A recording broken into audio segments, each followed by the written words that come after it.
కురు పాండవ యుద్ధం జరుగుతుందని, ధర్మరాజు నిమిత్త కారణంగా సకల రాజులు చనిపోతారని, ఆ తర్వాత ధర్మ సంస్థాపన జరుగుతుంది అని రాశారండి. ఇది వ్యాస భారతంలో కానీ తెలుగు భారతంలో కానీ ఉన్నదా? ఇది వ్యాస భారతంలో ఉంది, తెలుగు భారతంలో లేదు. వ్యాస భారతంలో ఉంది.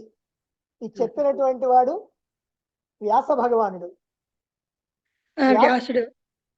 రాజసూయ యాగానికి వచ్చినప్పుడు అంతా అయిపోయిన తర్వాత తిరిగి వెళ్ళబోతూ ధర్మరాజు దగ్గర సెలవు తీసుకోవటం కోసం వచ్చాడు. అప్పుడు ధర్మరాజు అడుగుతాడు, ఓ మహాత్మా, అప్పుడెప్పుడో మా ఈ పోరాటం అనేటువంటిది ఒకటి జరుగుద్దని చెప్పారు.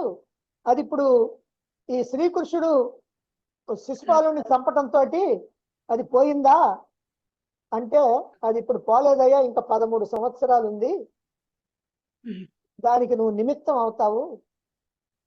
భీమార్జునుల యొక్క బలం నువ్వు నిమిత్తం అవుతావు, కౌరవుల యొక్క అధర్మం కారణం అవుతుంది, కాబట్టి అది ఇంకా పోలేదు, 13 సంవత్సరాలు ఉంది అన్నాడు.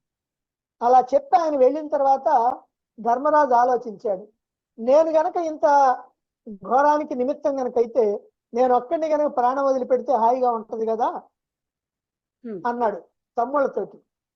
అదేమిటన్నా, నువ్వు నిమిత్తం అని అంటే నువ్వు కారణం అవుతావని అన్నారు కానీ నువ్వే చేస్తావని కాదు కదా, దానికి మనం ఏం చెయ్యాలా అనేటువంటిది ఆలోచించాలి కానీ ప్రాణం తీసుకుంటే అది పరిష్కారం కాదు కదా అని అంటే, అప్పుడు చెప్తాడుగా ఏమిటనంటే, ఇక్కడి నుంచి ఎవరైనా సరే నా బంధువర్గంలో ఉన్నటువంటి వాళ్ళు, నా జ్ఞాతులైనటువంటి వాళ్ళు, సోదరులు కజిన్స్ అంటారు కదా, అయినటువంటి వాళ్ళు ఏం కోరితే నేను అదే చేస్తా. మనం వాళ్ళు ఏం కోరితే అది చేసామనుకో ఇక తగాదట్టొచ్చుద్ది అన్నాడు. అప్పుడు తమ్ముళ్ళందరూ మీరేం చేస్తే మేము దానికి అంగీకరిస్తాం అని ప్రతిజ్ఞలు చేసుకున్నారు.